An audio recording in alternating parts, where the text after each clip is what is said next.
Ada sebuah kisah tentang sepasang remaja yang kabur dari rumah dengan menumpang sebuah truk jarak jauh. Naas, kedua sejoli itu tak pernah tahu bahwa sopir truk yang mereka tumpangi ternyata adalah seorang penjahat paling mengerikan yang suka mengeksekusi orang-orang yang menumpang di truknya. Bagai menyerahkan diri ke kandang macan, hidup kedua remaja itu pun berakhir di tangan sang sopir truk dengan sangat tragis. Jadi, begini kisahnya. Regina K. Walters, atau yang lebih akrab disapa dengan panggilan Regina, adalah seorang gadis remaja berusia 14 tahun yang lahir pada tanggal 5 Mei 1975 di Pasadena, Texas, Amerika.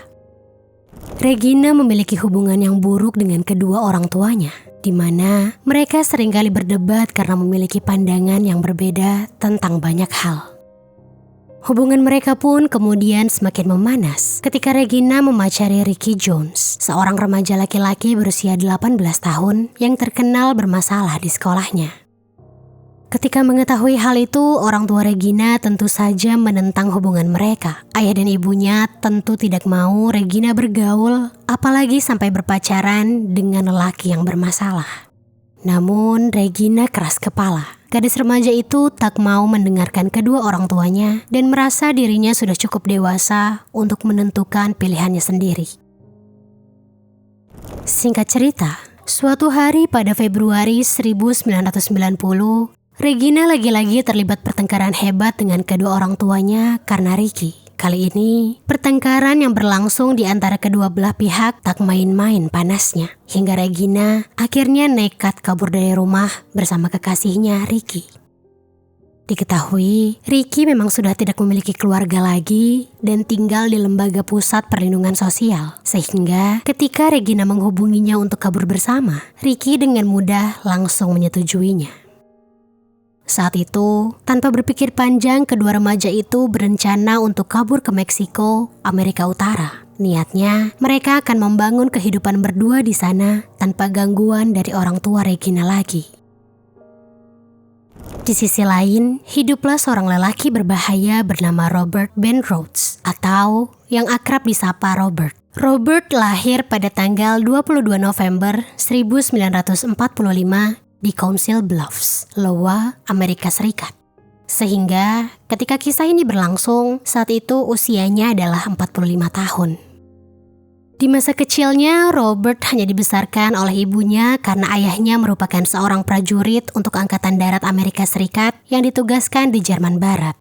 Kemudian, saat remaja, Robert ternyata terlibat beberapa kasus kriminal di sekolahnya karena merusak kendaraan orang lain dan berkelahi di tempat umum. Namun, karena belum memasuki usia legal, Robert pun tak mendapatkan hukuman apa-apa karena perbuatannya itu dan dapat dengan mudah lolos begitu saja.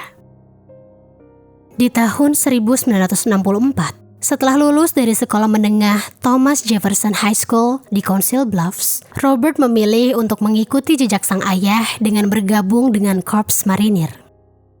Namun kemudian, malapetaka menimpa dirinya dan keluarganya karena di tahun yang sama ayahnya ditangkap dengan dakwaan penyerangan terhadap seorang gadis muda berusia 12 tahun dan memutuskan untuk mengakhiri dirinya sendiri saat menunggu persidangan.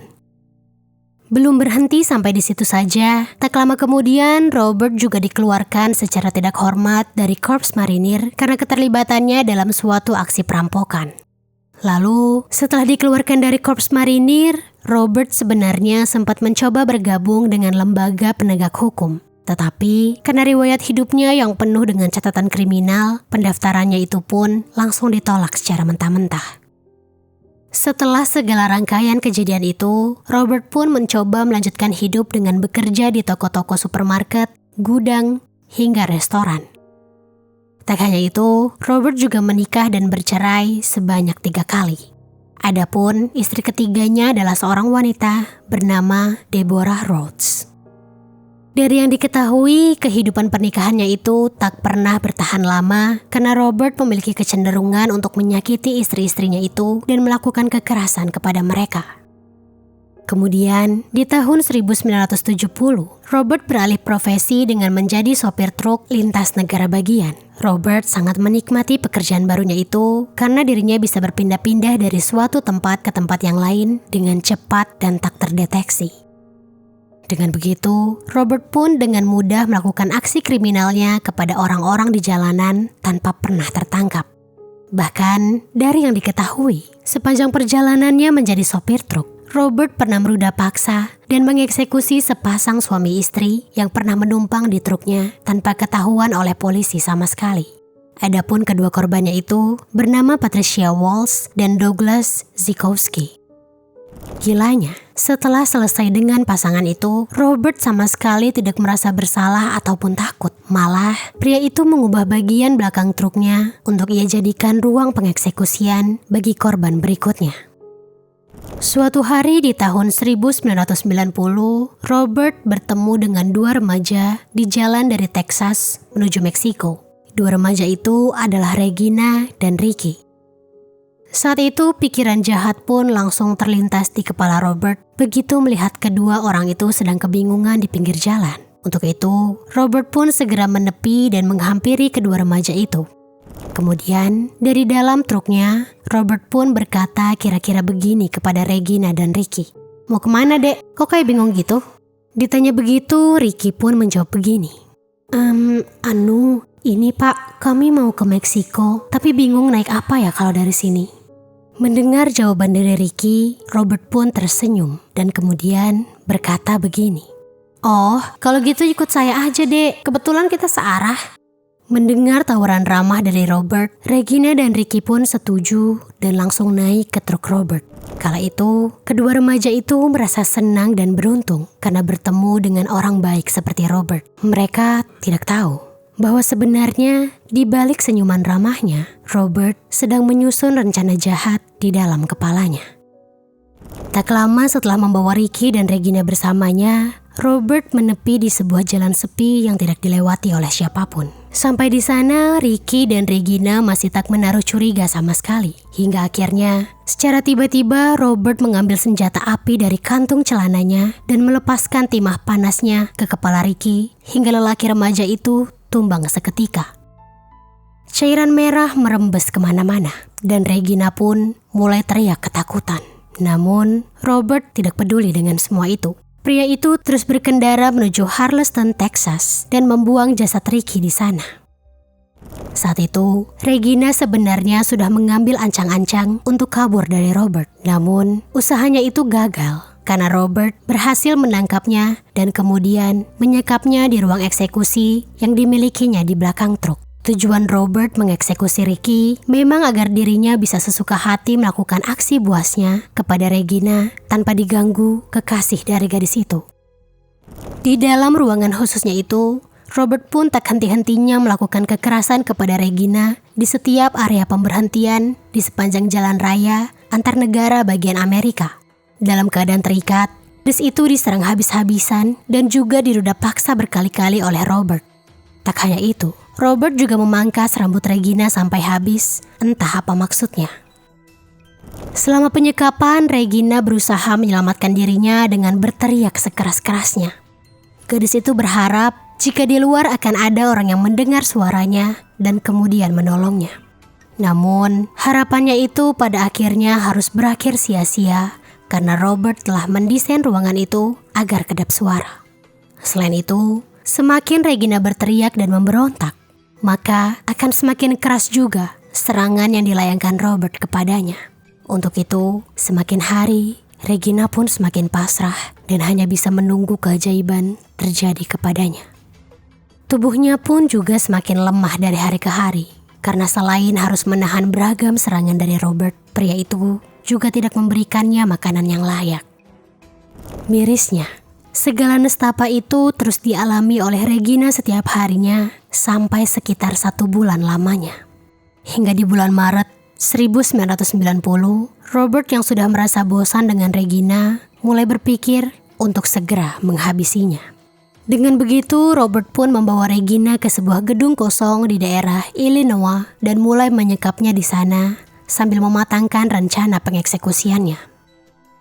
Sebelum menjalankan aksi kejinya, Robert masih ingin bermain-main sedikit dengan Regina. Untuk itu, Robert pun memaksa Regina untuk memberitahukannya nomor ponsel ayah dan ibunya.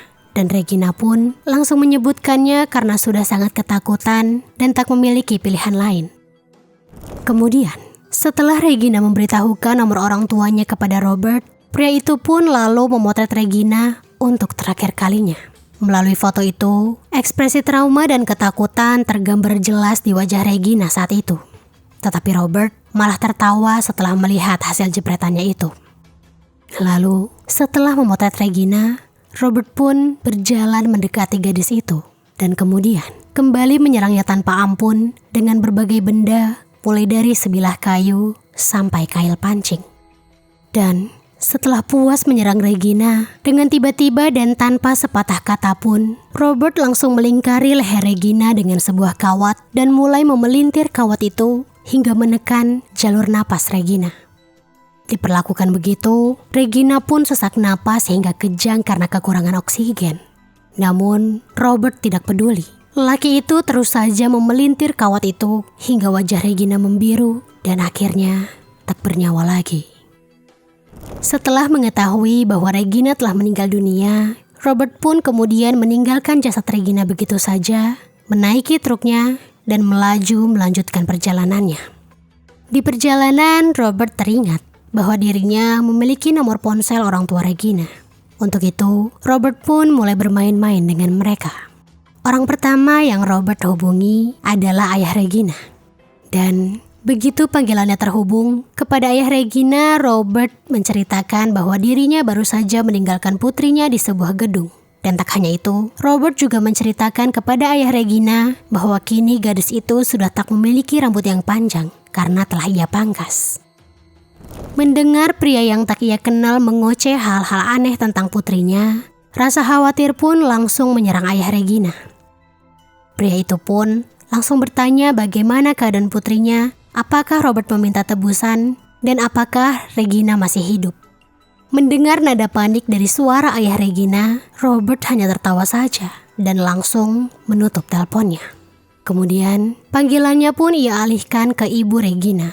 Dan sama seperti sebelumnya, Robert hanya bermain-main dan menggoda keluarga gadis yang baru saja dieksekusinya itu. Ketika itu, ibu Regina bertanya identitasnya. Namun, Robert tidak mau menjawab.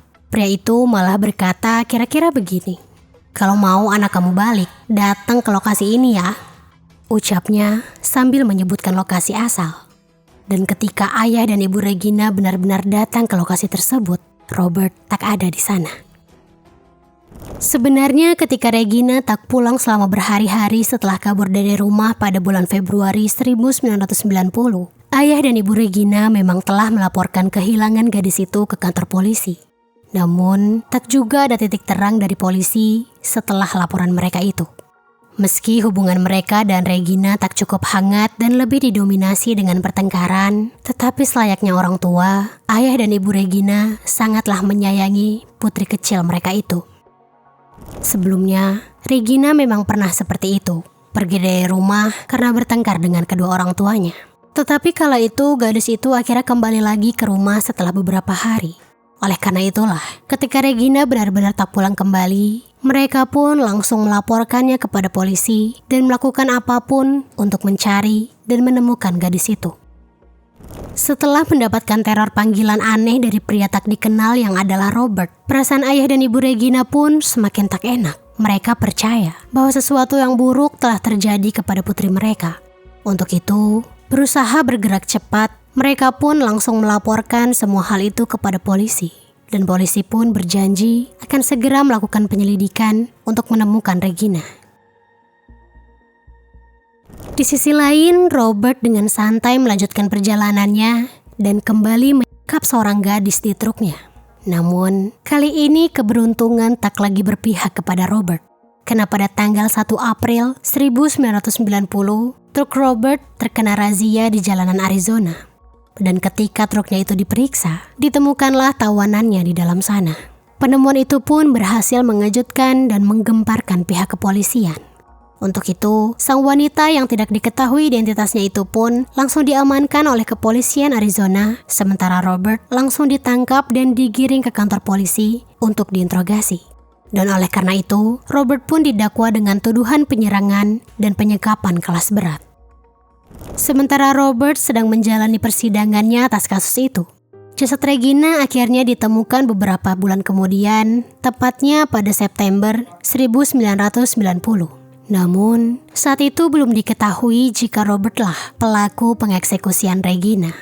Menemukan putrinya dalam keadaan tak bernyawa, orang tua Regina pun patah hati luar biasa. Mereka pun langsung mendesak pihak berwajib untuk dapat menemukan pelaku yang telah merenggut hidup Regina dan berharap agar mereka menghukumnya seberat-beratnya. Merespon baik permohonan orang tua Regina, polisi pun langsung melakukan investigasi. Dan begitu kasusnya diselidiki, polisi pun menemukan benang merah atas kasus Regina dengan kasus Robert. Hingga pada akhirnya, segalanya pun terungkap pada tahun 1994 setelah Robert mengakui segala perbuatan kejinya itu kepada Regina dan Ricky.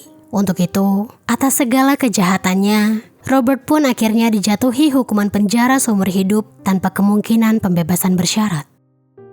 Dan mengejutkannya, sekitar 1 dekade atau 10 tahun kemudian, entah apa alasannya, Robert kembali membuat pengakuan bahwa dirinya telah mengeksekusi Patricia Walsh dan Douglas Zeskowski sebelum Regina dan Ricky.